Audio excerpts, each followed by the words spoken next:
Welcome to the NDIS Peak Provider Podcast. My name is Chris Hall, your host, and today I've got Peter Dempsey on with me. Now, Peter is a customer engagement strategist. He specializes in complex care, neuro-plasticity, and neurodiversity. After suffering a crippling stroke when he was a child, Peter has spent the last 20 years learning to walk and talk again. Now, fueled by his dream to become a professional speaker, Peter he's indeed done that. And some people might have considered the journey that he's done as impossible, but he's done that and he's surpassed it. So Peter has a fascinating story to tell at that individual level, and he's also a leader in the NDIS as a professional. So I'm really, honoured to have Peter on the podcast today, and I'd like to say welcome to you, sir. Oh, thank you very much. Thank you. So let's start with the background. So if we get people to know you, can you tell us about what your background is and what you've been involved with in terms of disability services and policy around the NDIS?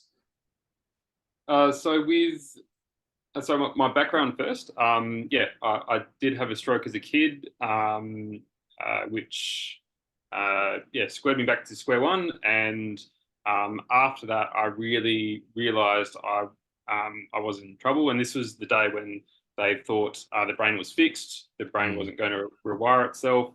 So there would be a lot of closed doors in front of me. Doctors, healthcare professionals all go like, there's nothing we can do.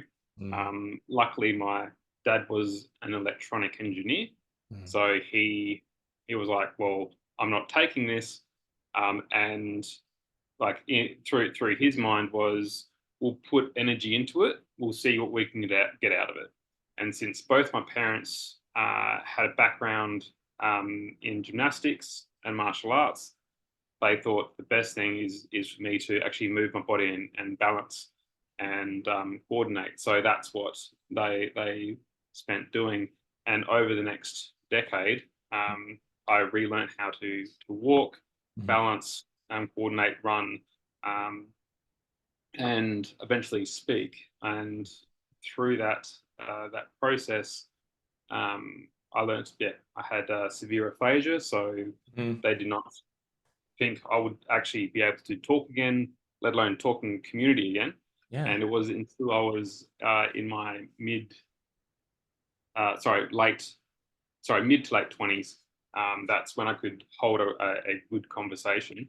And this is when roughly neuroplasticity was starting to come around. I'm like, well, thank God, right? That gave me the next breath of air, and really got me interested in mental health and complex needs since I overcame what I did. But doing a set 4 in mental health, I challenged a lot of opinions with this new concept of neuroplasticity. They didn't hear about that. So I was challenging beliefs, and that's what turned a lot of heads, especially my lecturer's head and a few of his friends, because he was talking to psychiatrists.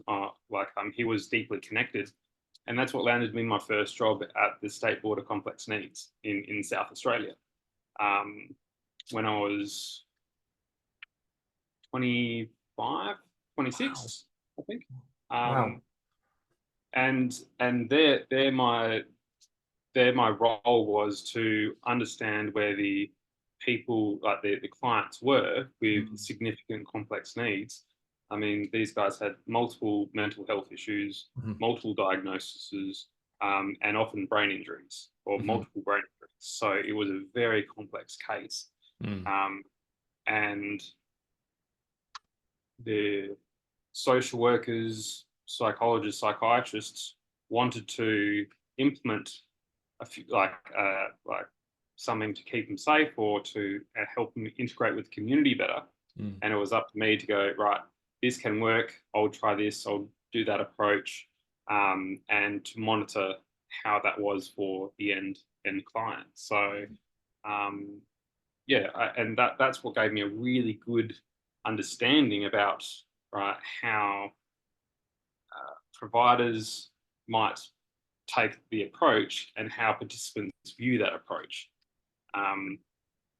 So yeah, and I had experience with that for a few years, and then carved my way into dealing with complex teenagers, and then looked at more like, where does these rules and where does these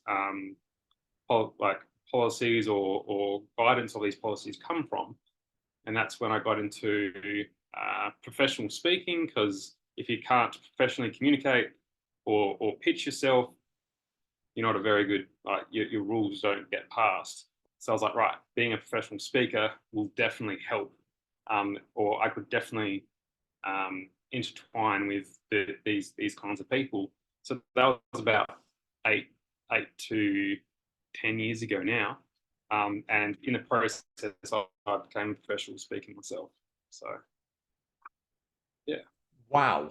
I mean, what an inspiration. Because I mean, I'm absolutely blown away. My auntie and my uncle, they both had strokes. So I've kind of got that close family connection with, with that. And my auntie in particular, she had aphasia as well. And for those of you that may not know, aphasia, please correct me if I'm wrong. It's that kind of, it's two things. It's sometimes it's getting the words out, isn't it, and being able to literally communicate. I mean, that's what I experienced with my auntie. It was like she knew what she wanted to say, but she couldn't get that specific word out, and then she'd mix up the words. Correct.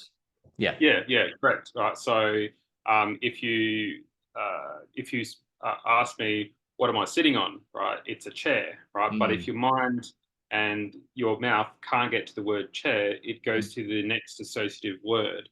Right.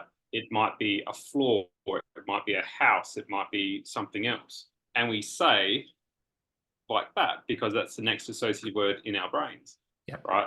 Which confuses the person we're talking to, but also confuses us, because it's like, no, that's not the word I wanted to say, right? Yes. So it's a very complex kind of system that aphasia is. So that was. And it depends on how severe we have that banner aphasia, but it might be a really deep aphasia, or it might be a shallow aphasia, right? You don't have, there is no measure about how deep aphasia is, or what parts of the brain we injured. So the neurologists can go, yes, like due to a CT scan or an MRI, you've damaged Wernicke's and Broca's area, or lightly or not. But I still get neurologists, when they look at my scans, they go, and he's speaking in front of me, like that doesn't compute with them. So I still, to this day, need to push how far that the brain is malleable and can be used, and how people with disabilities can overcome tremendous odds if just given the right way. I couldn't agree more. That's very much my philosophy as well. And gosh, I mean, I think about a recent example in medicine for someone that I know. And I'm no doctor, but there's the phrases of pathology and physiology. So pathology is when there's a disease, a condition, or whatever, and fill in the blank, right? And then that means that you've got these symptoms, these limitations, these things going on. That's pathology. But then physiology is, by analogy, is looking after your body, moving it in whatever way you can. It's the things you're putting in and out. It's the ecosystem, and it's all that stuff together. And the point is that someone made this distinction to someone I know. If something's not pathological and it's physiological, that means that you can influence from a lifestyle management point of view, whether it's doing martial arts, doing certain things, whatever you're doing, you can influence that because it's in physiology. And making that analogy here, because I want to sort of, I hope it's not too much of a leap, but make a little bit of a similar connection to the attitude towards neuroplasticity. So like, the way I see it, and, again, not a doctor, but I don't think that the worlds of pathology and physiology, or pathology and neuroplasticity, I don't think they're necessarily separate worlds. I think that we can sort of, bring the reins in, not always to the fullest extent of whatever, but like it's an inspiration to say, like, actually, when you look after yourself, do certain things again, or emphasize certain lifestyle practices, we can have a positive influence, can't we, on things that may have traditionally just been left to pathology, and that's it. Can't change that ever. Yeah, I think like both of them merge over neurochemistry, right, and energy. So if you have a like a thought about, yes, I can do it, or how can I do it, or if you get a like, no, for instance with me, my parents were like, can he walk again? And they would say no, and my parents both my parents go, I get that's your point of view, but how can he? Right? How can he? Like, what can we do to help him to walk again? Right? And that they were just like, like kind of thing. So it was all right.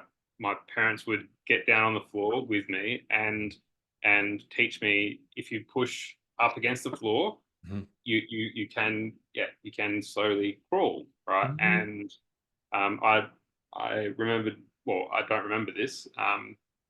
My parents tell me my sister would get down with my toy cars when I was in a wheelchair and play with my toy cars right in front of me until I got the energy to swing myself out and actually bit her on the arm, right? Right, to get me out the wheelchair to help her stop it. And then she would get up. She cried, of course, but she came back and stood up and was playing with my cars again, right? About a meter or two away from me, and then I would crawl, trying to get her, right? But stop doing that, and then she would take a few steps back, and that's how I began to crawl again. Wow. So it doesn't. So that might be neuroplasticity. That might be like I was just really angry and upset at her. That might be pure sheer love, right, and dedication for my sister to do that. Right, those three angles of viewpoints are very different, but it's the same result. It's like, I'll do anything I can to move forward. So yeah. Wow. I mean, look, first of all, for people watching and listening to this, I do want to acknowledge that I know that there's such a spectrum of disabilities, and I know that not everyone can get to that similar result, that you got to. So I honor that. But even if that's the case for some people, like, I think there's a commonality that we can all unite on here, which is the importance of a constructive, positive attitude in getting out and doing stuff with life, right? So even if you've got certain physical constraints that can't be gotten over, then I understand that. But then there's the psychological and social importance to get out and connecting with your community, getting in the swimming pool and doing what you love, or whatever it is, fill in the blank. There's something that is, there's good wellness, right? So we need wellness, don't we, in the disability sector for all participants in whatever form that is. Correct, and that I think that comes from the mind, right? If you're not, if you're overcrowded or thinking too much, and I'm a victim of that all the time. It's like I think things, but it's actually participating and moving physically, moving mentally, moving socially, spiritually, like reading. Right, you're moving forward in a way, and if that's helpful to you, good, keep going for it. If it's not, get some help around you, and continue looking until you find a comfortable or safe position to be in, and then once you found that, keep moving forward. So and that's where I guess the NDIS comes into it.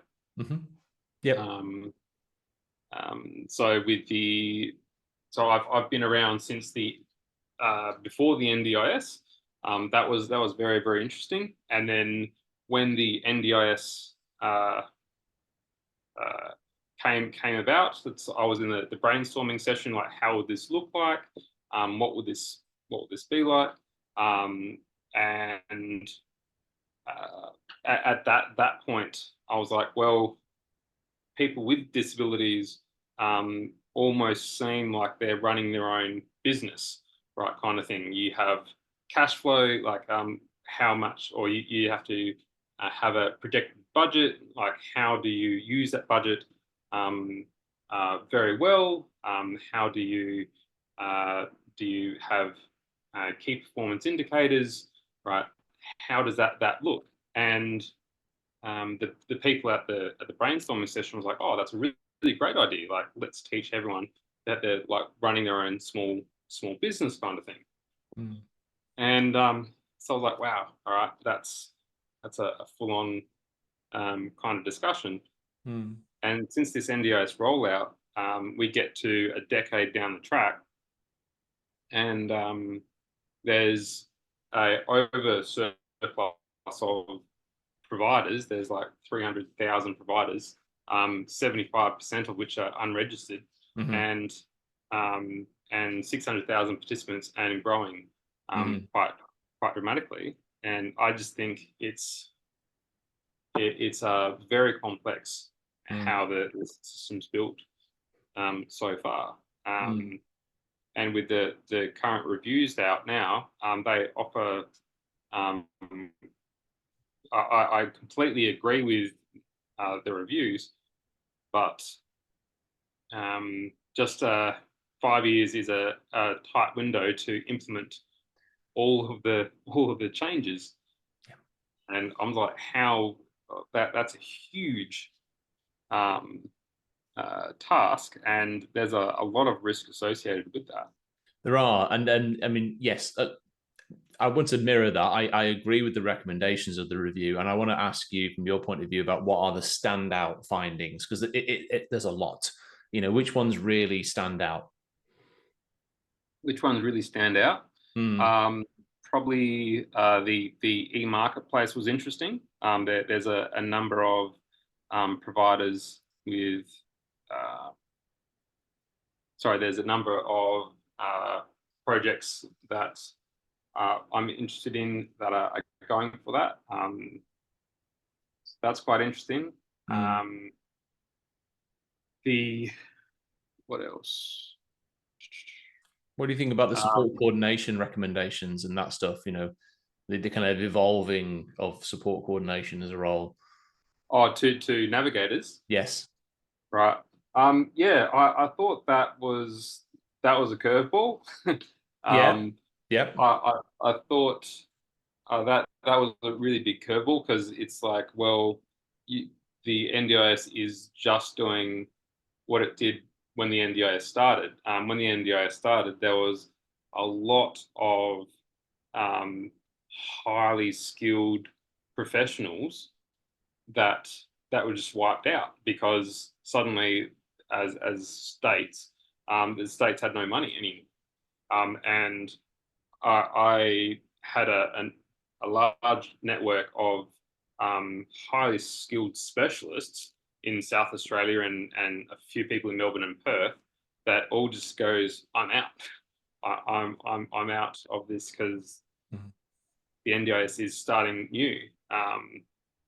And that was really unfortunate for the Australian nation. And now you've got support coordinators, which are highly skilled support coordinators, and they understand the landscape. Now it's like, oh, suddenly changing over to navigators. It's like, well, come on, guys. Like, what's that? What's that all about? Yes. And I feel it will be interesting where the navigators land. They would have to be retrained, and I suppose support coordination and plan management will get sucked up in there. Same with the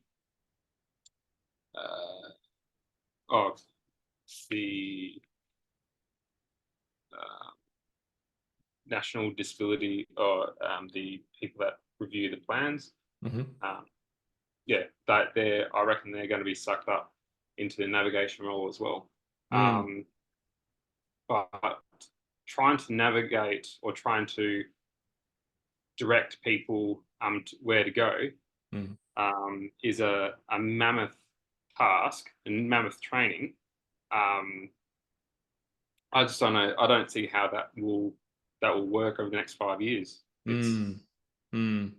Just unless there's a system which they can look upon. And I suppose that's what this CPOS system, Commonwealth Bank, got in 2022. That's backed off, what is it, Whitecoat? Whitecoat's a service provider. Sorry, helping navigate.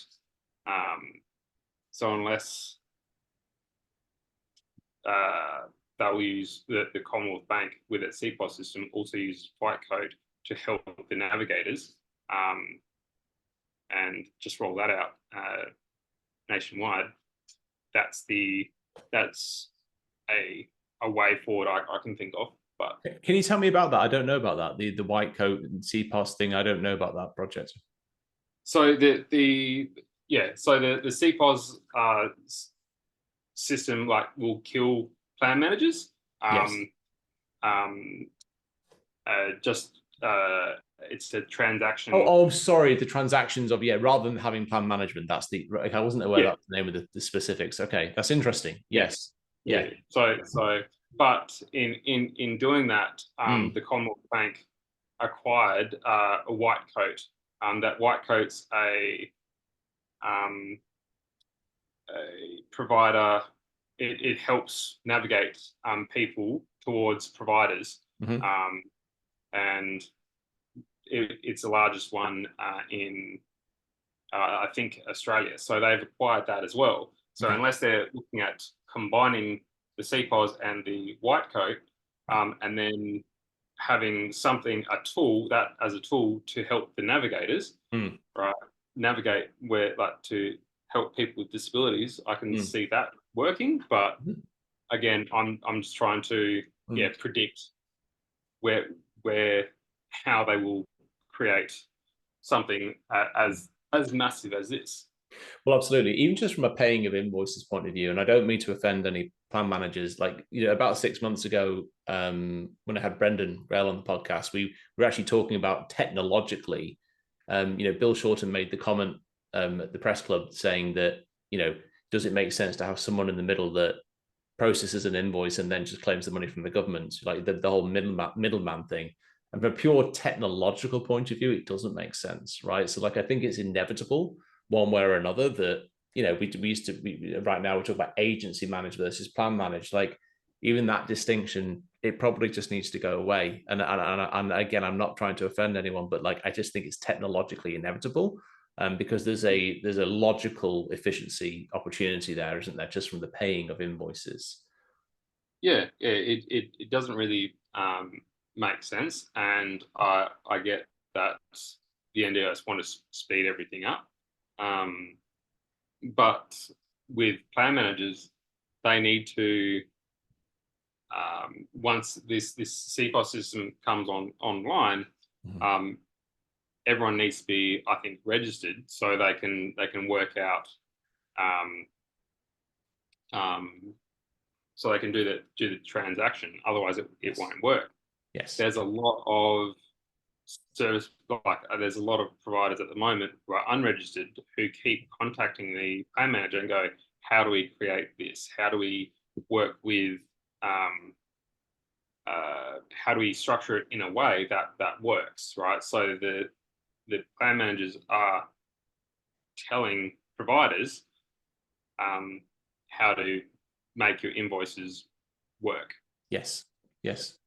Right, exactly. And that's probably a good segue to the whole unregistered, registered thing. So I'll tell a quick story. When I was the director of a facil provider, we had an incident where, there was some tension between two provision companies, and the registered provider wanted to make a complaint about the unregistered provider, right? In terms of the ethics and the practices that they were doing. And And what I learned through that experience is that, beyond the NDIS code of conduct, there wasn't really any stick, in terms of the way that the commission could actually act on that, right? And so I think the idea of, requiring people to become registered, you got to have the carrot and the stick, right? So I think the stick is that basically, if you don't, act ethically or, properly address any complaints that are made, etc., then your registration could be impacted, and therefore your ability to claim money through whatever new, financial approach would be impacted. And honestly, I agree with that approach, because I think, we need to have that mechanism where it keeps providers accountable, and there needs to be that monetary impact and ability to do business impact. Would you agree with that in terms of like the link of registration and implications of getting paid? Yeah. So with registration, I think, we should have every company should be registered. Yep. In one way, shape, or the other. And it comes down to responsibility as well. Yep. Right. So, if there's no responsibility there, I mean, who's left holding the buck? Yep. Kind of thing. And we're talking about someone's life here. And I get that some providers want to be unregistered. I totally get that. But if they align with other registered providers, there's always a way you can do that. And you can have the protection of a registered provider. But it's to stop, one, isolation. Two, I've seen huge companies, and there's someone who needs 24/7 care. Like, let's one scenario I used to be dealing with. There was one person with 24/7 care. There was only four support workers that were looking after them, and they worked out if this person was happy with unregistered providers, they could move them into the client into their own house, and those four people would look after him still, right? They would get something like $1.5 million kind of thing. The organisation was like, what's going on here? But this is what the NDIS want to stop, right? Stop isolation for that one participant. And nothing will change in the client's world, but in the whole bigger scheme of things, that now that person is vulnerable because they're isolated with poor carers around. So yeah, and that's what the NDIS want to stop, the overall bigger picture. But from the participant's point of view, from the social workers, support workers' point of view, nothing has changed completely until something does. And I guess that's what government wants. The governments want to stop or put a hold on is Murphy's Law. Right? Murphy's Law scenarios. Right. If something can go wrong, it will. So. Yeah, look, and again, on the LinkedIn community, I've seen a lot of people with disability, being upset around the NDIS review and saying that if we can't use unregistered providers, then it's going to impact choice of control, and that's impacting people's rights. I very much understand the concern, but I don't think the reaction is necessarily as logical as it could be. And let me explain why. So basically, similar to your story, let's say we've got all these tens of thousands of providers across Australia, right? Or hundreds of thousands when you include the unregistered ones. Even the registered ones, the general quality as an industry, we need to keep lifting the bar, right? In terms of, we need to raise all ships. So unfortunately, even in registered instances, there have been cases where people that are vulnerable, I think there was a classic incident, it may have even been South Australia a few years ago, I think there's one person with one support worker. They were completely dependent on the supports, and they had no informal supports in terms of family and friends and network. It just didn't exist. And Yeah. if that support worker is off sick or doesn't turn up or whatever, the person's completely vulnerable, right? So that's an example that I recently passed a quality audit myself for my own business, and that was a like, hey, show me that you've got a policy to make sure that you're checking in on the vulnerable people, right? And that's the type of level of spotlight that has to be shone within procedures of a business, because people are vulnerable, right? And quite frankly, if you're not registered, then you don't have to demonstrate any of that. And so I'd say that, it's horrendous that, abuse and neglect has happened in the past, but the response shouldn't be, oh, I'll just go with someone that's better, that's unregistered, or that I choose. It should be, no, no, no. Everybody needs to do better in terms of Yeah. abuse, neglect, and vulnerability, etc. And the only way that we can actually all do better is by, like other regulated industries, require people that work in that industry to be properly, consistently regulated. Yeah. So that would be my opinion to it. Like I very much understand the concern, but I feel like the more appropriate logical response is increase the bar, increase the improve the standard. What do you think about that? Yeah. You're right on the money. I've seen it on Facebook a lot of controversy right Yeah. around registered providers as well, and um, I totally get where people with disabilities are coming from. Like Yeah. it impacts choice and control. It does, but the choice and control that I think their mindset is um, we have fought for so long to be Yeah. heard and listened to um, and actually, yeah, now we're being understood Uh-huh. about what we actually need. We don't want to lose we don't want to lose ground on any front in that aspect. And with regulating providers, that's what it's doing. It's um, stopping us. And I think with those people with disabilities, they need to we need to speak up or go, right, how can I get the support I need? Mhm. Where do I need to go? How do I train these support workers to fit in with me? Mhm. Um, I think a proactive version around that. How do I work with this service provider to teach them how to treat someone like me? Let's have those discussions, Mhm. right? Because I think training, as you said, all the ships need to lift. That does work, but training needs to be involved, and individualized training needs to be involved. Mhm. Um, and I don't think um, uh, people really understand the depth of a specific disability, Mhm. unless you have one you've talked to Mhm. a number of people. I mean, I'm still finding out about brain injury all the time, Mhm. Mhm. and if there was a specialization, it would be brain injury, it would be Mhm. stroke. Mhm. um, and still I'm really curious about it and want to work out or want best practices of how I treat myself, but how I Mhm. treat other people with brain injury and stroke and pretty much everyone else.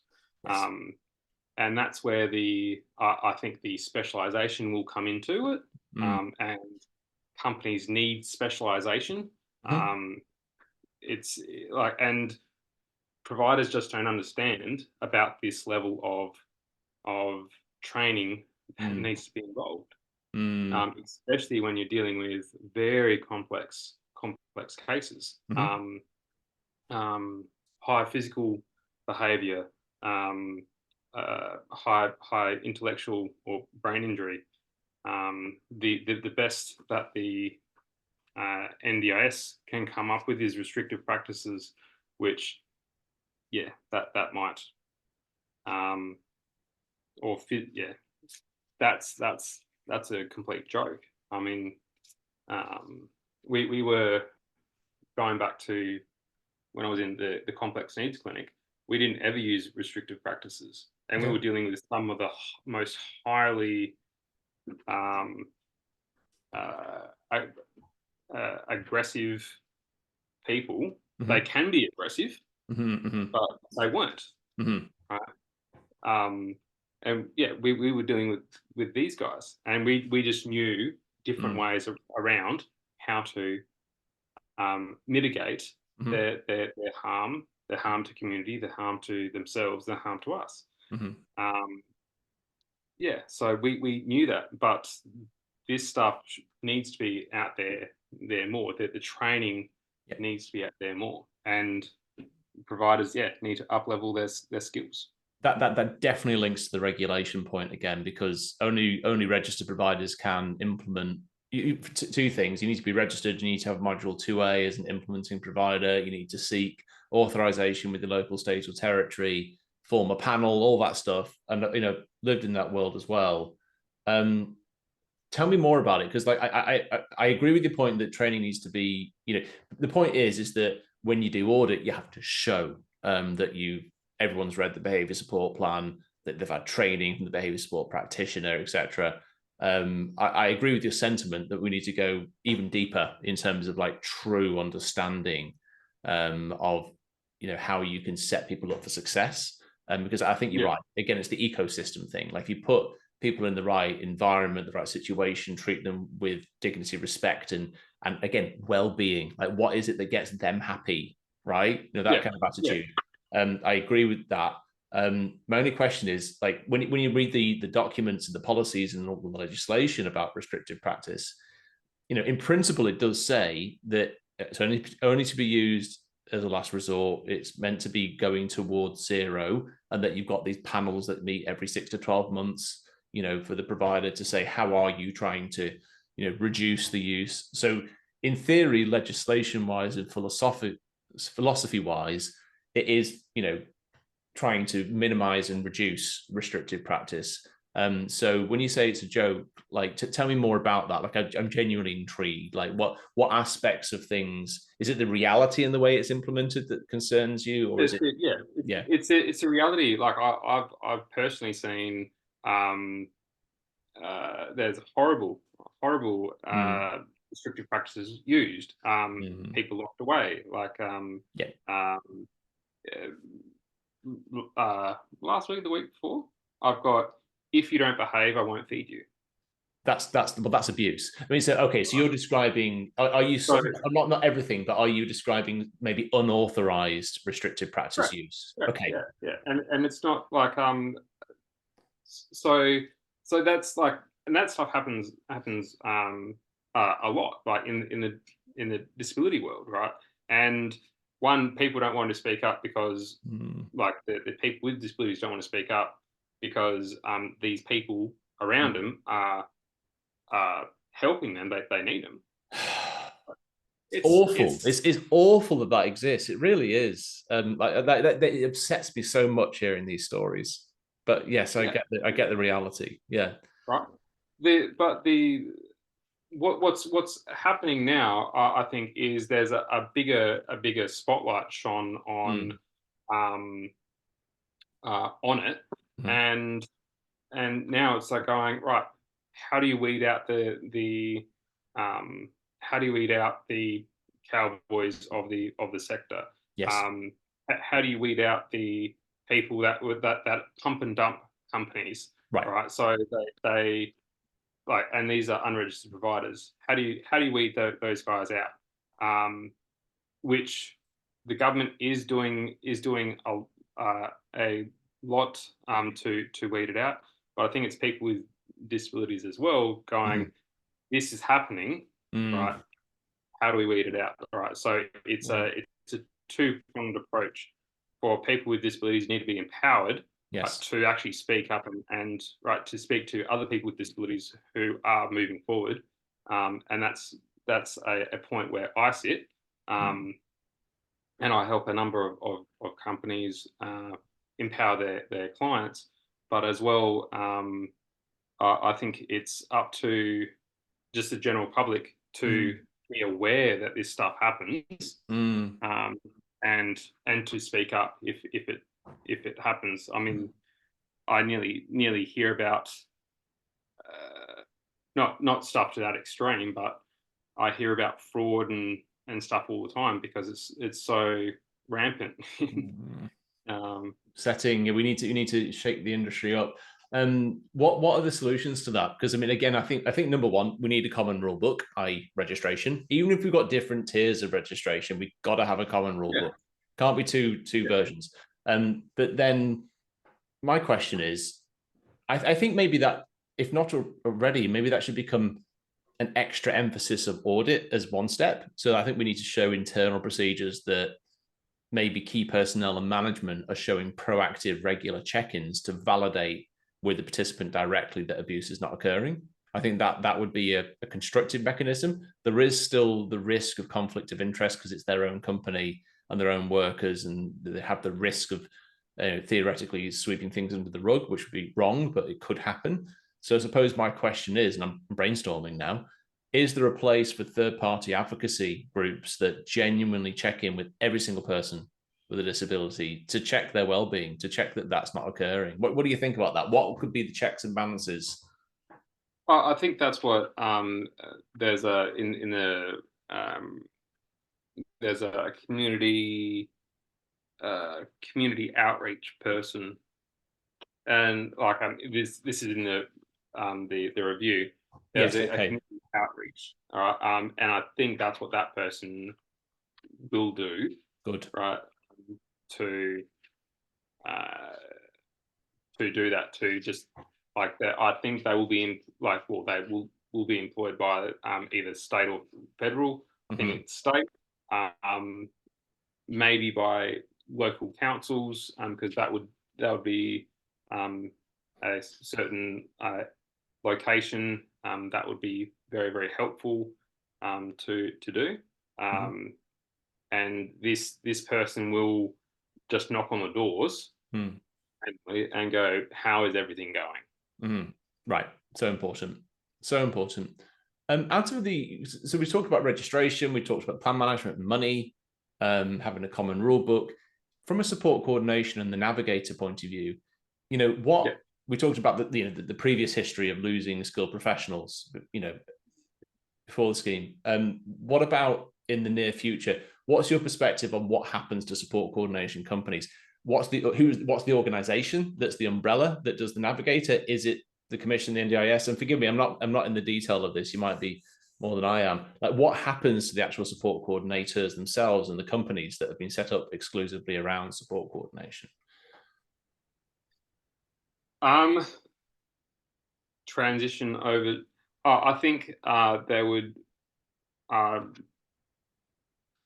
I think they'll either transfer over to navigators, and depending how that looks, there is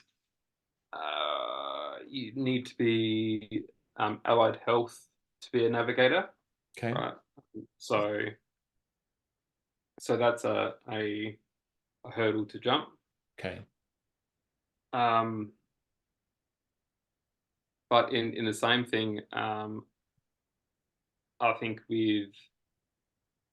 so that's where I think they'll just transition over, and will those support coordination companies will come off, and the navigator companies, the navigator badge will fit onto it. And so if I'm company A and I'm a support coordination business now, and I've got 10 support coordinators, as long as they've all got the right qualifications, like your allied health, do I still get to carry on trading as company A and then validate the transfer? Does transition mean I still get to continue as a business? That's what I hope. I do too. It's a genuine question. Like, one of the things where not quite clear. Like, what does it mean? Is it because you've got the LAC model in comparison, right? And you've got all the big charity groups that that they get the big contracts for that. Like, okay, my personal opinion is the LSE model needed a shake-up anyway. So I, again, welcome the navigator role. What's your perspective on, shaking up that and shifting towards navigators specifically? So there's going to be a few hurdles, like from a client point of view, there will be a few hurdles. But two, it's like, where do the navigators sit? And if they sit in state, right, or they sit at local, right, how can they might look on a system and they might advise me to go here, there. If you've been in the system, if you've had lived experience in the system, I would like to choose my navigator, for instance. And I'm not sure if how the government views it is you can choose it, right? I hope they are, because I know exactly who my navigators will be, because they think big picture. Yep. They think like like nationally, and since we have allied telehealth and things like that, I can access nationally who the best people for me, and. But I'm not sure if they're thinking local based. If I know there's a few councils which have gone, we want to get involved, but we just don't know how yet.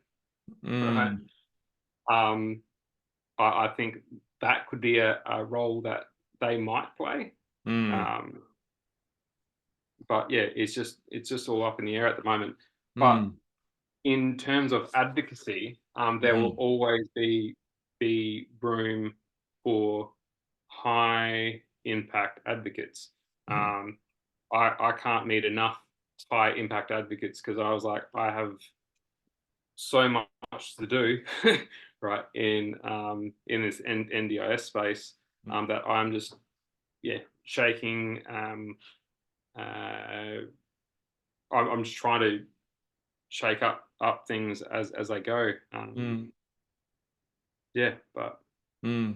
What do you want to comment any more about the review and the role of advocacy and how you see it all fitting together? Like what do you what are there any particular shifts or things that you think are very important going forward with the review in mind?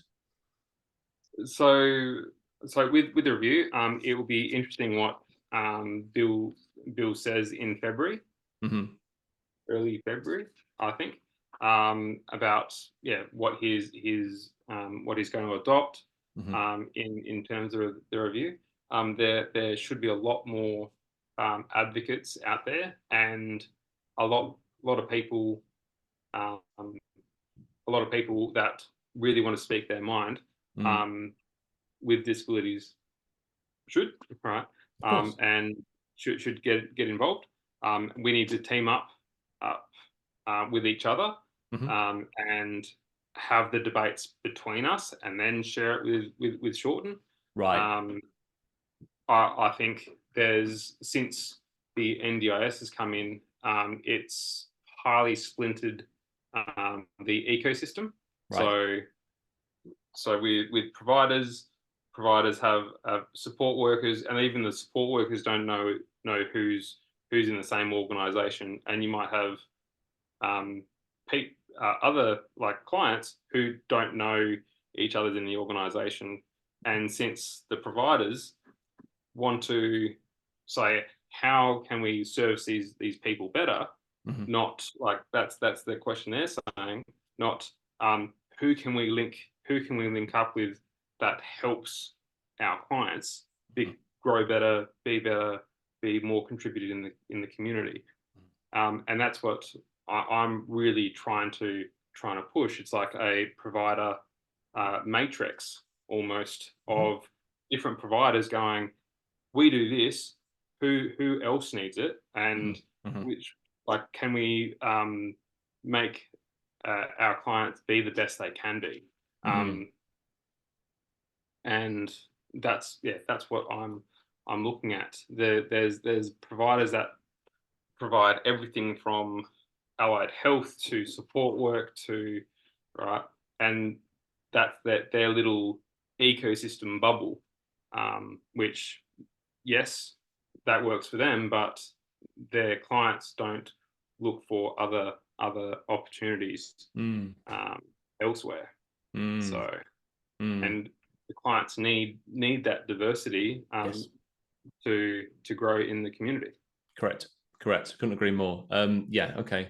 And again, these are great, beautiful examples of what we need to do to continue lifting the standard, right? From a tech and innovation point of view, in your work, are you noticing any emerging trends or innovations in technology that could revolutionize the way that we, implement disability services or support systems under the NDIS framework? AR and VR, right? Augmented reality. AI and VR. Yeah, okay, that's cool. Yeah, okay, tell me. Yeah. Or augmented reality.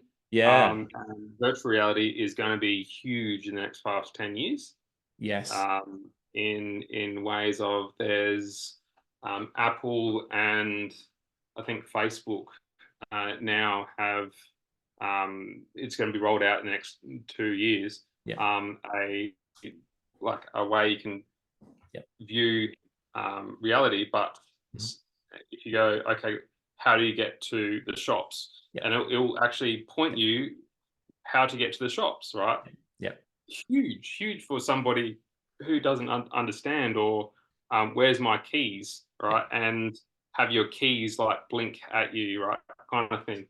This stuff is right around the corner, right? Yes. Which is going to help people with disabilities get more involved in the community better. Teams and Zoom have been huge, especially over COVID, right? So I don't think that's going to go away.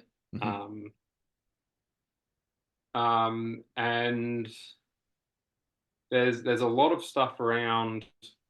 AI, ChatGPT, for instance, right? For someone like myself, I find it really hard to write emails or letters. But in ChatGPT, if I can just type in the little comments, ChatGPT can do the rest, right? Make it sound like an actual email or an actual letter, right? So just that kind of technology, it might be small, right? Like it can write a letter, right? But to someone who tries for hours to write something and it's all scrambled up, that's just a godsend. Right, I think that's spot on. And the augmented reality point, I was in Sydney the other week with my family, and I brought up Google Maps, and it said, "Would you like to install the augmented reality, add-on, blah blah blah?" I said, "Yes." And so not only did it do the Google Maps thing, I was able to kind of flip my phone this way, and it did the arrow thing, and I could see that future of how that's going to be. It's going to be the bloody headset. The phone's going to be strapped to my head. It's sticky tape for now, but it's incredible. It's very, very empowering. So I completely agree, and I think it's about making it accessible. So that's accessibility, isn't it, to life and function. I think also, like, I'm very intrigued about the future of robotics as well, in terms of help around the house. Who knows where that could go? Maybe Elon Musk's Tesla robots will be helping us out before you know it. Yes, yeah. Well, it like his ambitions is like through the absolute roof. But looking at robot chef, robot kitchen chef, things like that. Right? Yeah. That like costs 20 grand, right? So it's like going, well, these are just around the corner, and how practical can we make technology, and what technology can do for us. So I'm really interested in where that goes and how that works. But foreseeable future, in the next year or two, Zoom, Teams is going to get much better. AR and VR, right? Absolutely. They're really, really good. In terms of services, probably there's a good mate of mine. He runs Determined 2, right, which is helping people with paraplegia scuba dive, right? So he has a tank strapped to the back, and these people actually can walk along the bottom of the water. I've heard of this. Yes, I've heard of this. It's amazing. I've seen videos. Incredible. Yeah. Yeah. Right. So he's like the first company that's registered in the NDIS and registered in motor vehicle accidents, past everything, and he does that, right? Now, is that a therapy or an experience, right? Who cares? But people can actually walk, right?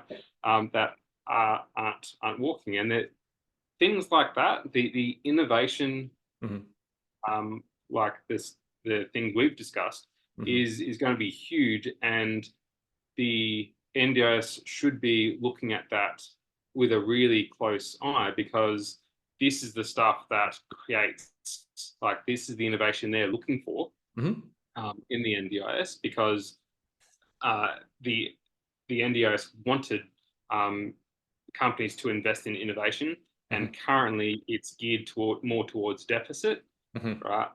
Without a bonus for finding out something new, right? So, if the provider gets a client who has a few meltdowns, suddenly they do a change in circumstances, they get more money, and the provider provides more support, right?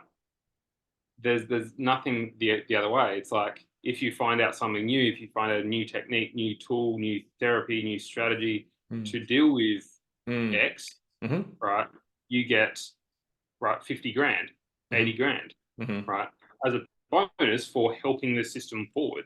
There's nothing like that at the moment, and there should be. Yeah, that's very interesting, actually. Yeah, because I mean, again, we're in the realm of quite traditional things which are very relevant, like home modifications, and do you need the handrail in the shower? Do you need your bathroom adapting?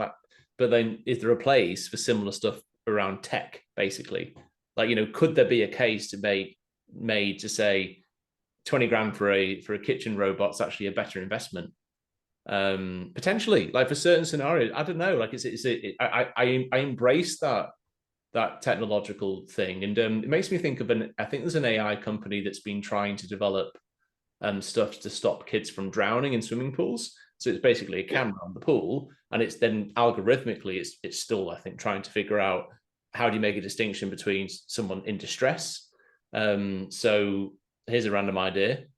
Shouldn't give away these ideas. I should probably do it myself. But can you imagine, in all sincerity, like an AI system that would be put in place to detect distress, detect violence, neglect, abuse, and it would be a monitoring system to actually make sure that, should participants agree to it, because it would be a privacy thing, then could it be a monitoring of providers? You know what I mean? To actually say, like, here are the things in place. You have to agree to it, but like to stop abuse in your own home, basically, and like, yeah. What do you think of that idea? That's a bit out there, but I think London, I think the UK did something like that.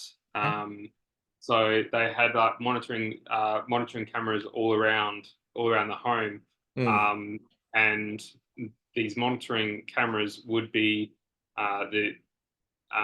relayed to a central place where a nurse would sit and look at the different screens, and there would be AI to alert the nurse to look at this one just in case, right? There might be abuse. So that's already been in I think it's the UK for years, right? For years and years and years. It got over here, and Australia bastardized it and goes, oh, we can do it cheaper, right? And suddenly the project fell through the floor. Right. Okay. So, and this is what hurts. One, innovation, but two, people with disabilities, right? It's like, yes, we want to learn, we want to grow, we want to adapt, and we want to join the community and be a participant in the community as much as anything, right? And we will do everything we can to try and do that.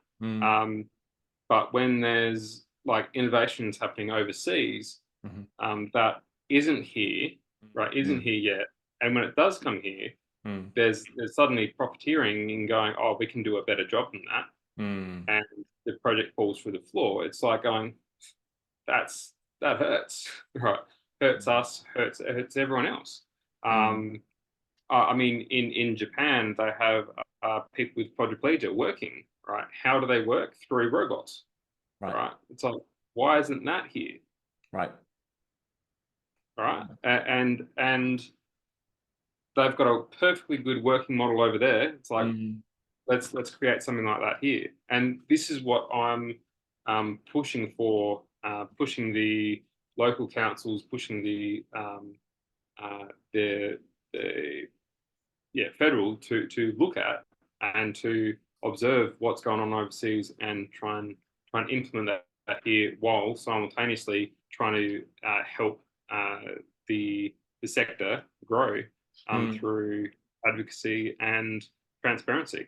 Yeah, exactly. I can see how passionate you are about it, and you've got a very unique point of view. You know, with your own lived experience and your professional background and experiences. It's very powerful. So I really commend what you're doing, and think it's so incredibly important. Just kind of, to give a bit of a message to people listening, like how do you see that individuals, various communities, and indeed policymakers can actively contribute to creating a more inclusive and supportive environment for people with disabilities within the NDIS framework? Just be curious and look really dig deep in what the rules actually are. Right. Right. There's a lot of confusion about what's confusion in that space. You know that with terms of the rules. But two, if they see something that looks off or speak up about it. Yes. I to be an Australian, we need to we help out thy neighbour when their house is burnt down, right? We are known for that, like helping out our community if the cyclone hits, or right, we are that country in the world that bonds together to help out a crisis. With this sector still emerging and growing, and it's still in its infancy, or not infancy, it's probably about a teenager right about now. But yeah, it's getting into trouble a little bit, getting out too late, needs to come home. Yeah. A young rebellious teenager. But it still needs a lot of support by everyone. I'm talking about people with disabilities, their siblings, parents, the local community, and people in politics, like high up in politics, as high up as Bill Shorten, to go, what's the main objective? Let's start there. People with disabilities joining the community. Yes. Okay. All right. That's the main objective. How can those people get around that objective and go, right? So if you're a bricklayer or a concreter, it's like, okay, I'm not in the NDIS space. It's like, well, you are, because it's going to be one of the biggest industry in Australia. All right. So how do we get into the sector? I think making ramps for people with disabilities in the local community, right? I'm sure that would be helpful for the local council to be aware of, right? Kind of thing. So it's just innovative stuff like that to go, okay, I can contribute in this way and get work out of it, right? Yep. So it's like everyone can be connected to it if they wanted to. I think kind of what you're alluding to here, which is so important, is societal and cultural cohesion at the fabric of society level, right? So, people with disability can be at a much higher risk of isolation, right? So True integration would mean that, because it's really sad, but some people are less fortunate and they don't have family, friends, and they are genuinely at risk of isolation, and the risk is that the only people they see are their support workers, and that's it, right? Yeah. That's horrible that can happen. And true societal cohesion and integration means that that person then develops a friendship, develops a community, and they need their mates, their mates, whoever that is, so that you've got to have mateship. Being Australian, having mateship means that they have to have that bond, that we have to enable that bond to happen. And because then the mates will check on their mates, right? And I think that's part of, for example, making sure that abuse doesn't occur, for example. And just, again, the wellness thing, it's more cohesive as a society. We can't see, there can't be like a multiple tier, 2-tier system to the way, what is it to be Australian? We're all Australian, right? So that needs to happen, doesn't it? And that's a bit of a shift. Yeah. Well, 60 about the local stats are 67% of people without disabilities feel awkward talking to someone with a disability. And that's my point there when I say it's a bit of a shift, because even that I work in the sector, I'm a provider myself, and even amongst some of my friends, I'm like, guys, you've got to get comfortable with this. It's okay. They're human beings. Talk to them. Don't get all frozen up, and don't get awkward. Like, bloody hell, awkward, yeah. And this is it. It's like people without disabilities or people not connected to the sector don't understand or don't understand what it can be like until they're 60, 70, 80 years old, and they're like suddenly like their parts don't work, like their human body doesn't work. They go, oh shit, right? And or they might have an accident, or they might have a friend have an accident. We aren't like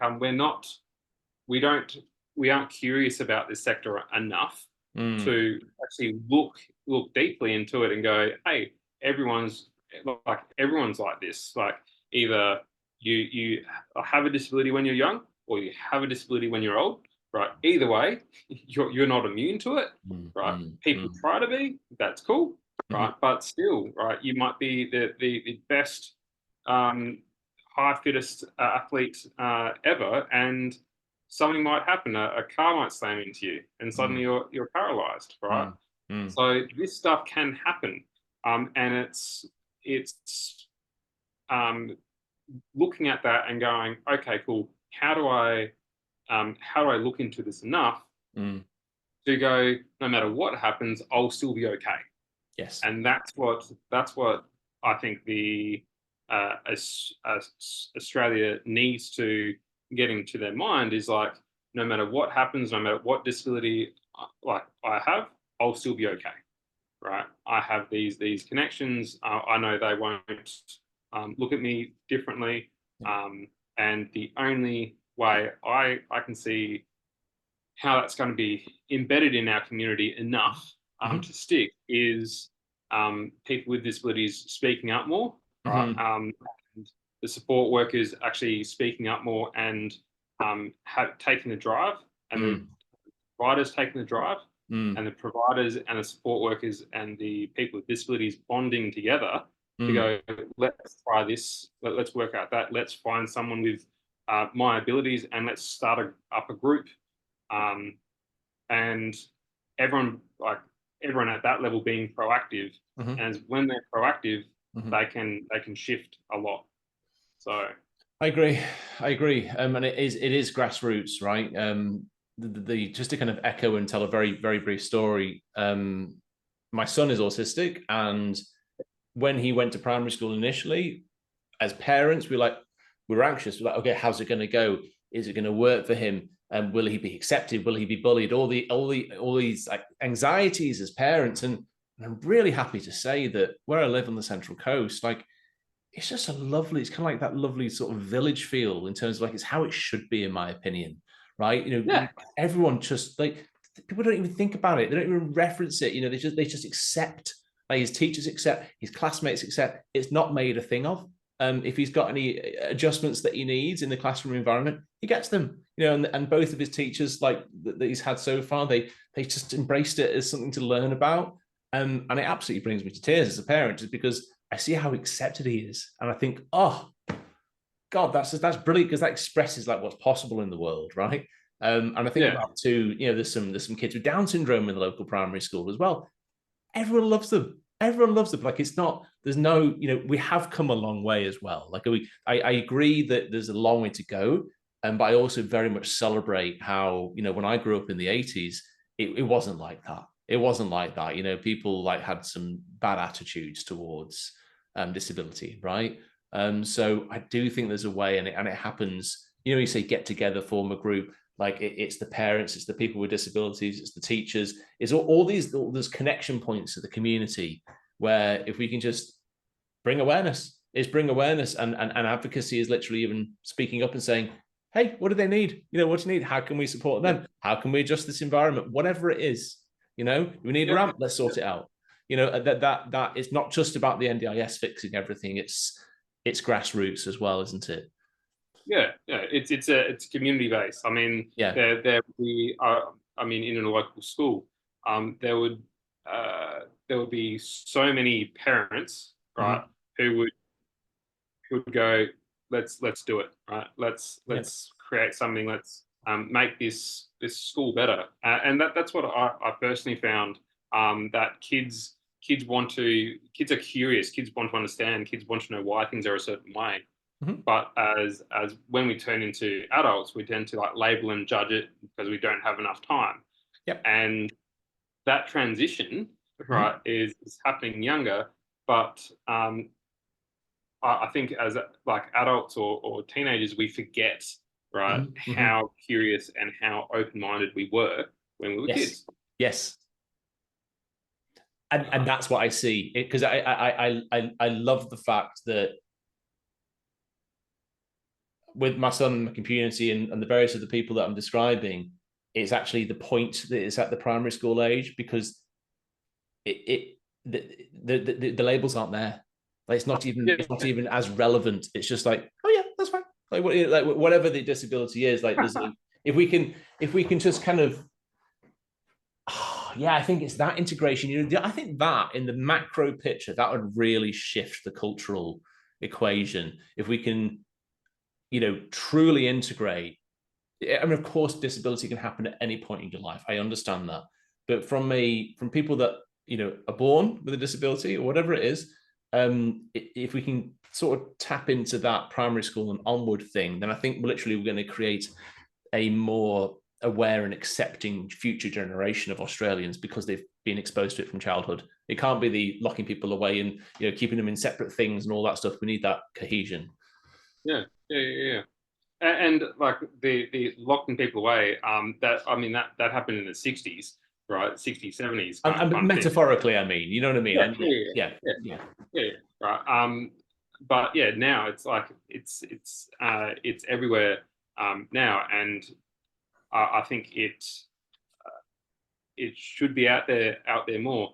And if the people with disabilities are aligned with their gifts or talents or things like that, just how much better can we build this this ecosystem, this community? Basic. Look at Stephen Hawking's, for instance, right? There was a brilliant mind, but he was just trapped in a disabled bodied.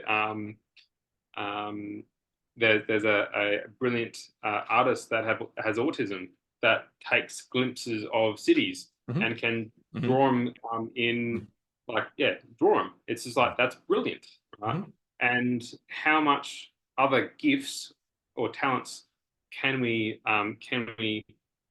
conjure up and go, this is what he's really good at. Let's get around him and shine that. And that can be a way for people with disabilities to shine, but also people without disabilities to shine as well, right? Because they're aligning their gifts and talents. And yeah, I think this community or culture or nation is going to be a better place at that point. Yeah, I agree. I agree. Well, listen, I know we're both speaking from the heart there, and it's been a very meaningful conversation. Thank you, Peter. We should probably wrap it up because we go for an hour and 15. It's a good one. Yeah, But Peter no worries. Dempsey, how can people connect with you if they want to? I'm sure there'll be many people listening to this who would be thrilled to get you in to speak at a conference, or or to connect with you as a consultant, etc. How can people connect with you? Yeah. So yeah, Peter Dempsey on LinkedIn, or yeah, I've got a website. Yeah, just Peter Dempsey, my name. It's easy to remember. Yeah. And yeah, I just look forward to connecting more, and yeah, really giving this this ambition we're all on, and I just want to do all I can. So Yeah. yeah, I really Thank you, mate. appreciate the time. It's absolute pleasure. It's absolute pleasure. Listen, look, thank you everyone for tuning in today. My name's Chris Hall from Peak Provider. If you're a provider looking to scale your business, there's webinars, the podcast, there's events and all sorts of things that are at peakprovider.com.au. So just go there to check it out too. Peter Dempsey, you're a legend. I wish you all the best for the rest of 2024, and I'm sure we'll be in touch soon. Hope you have a great day. No worries, mate. Thank you. Bye. Thanks, everyone.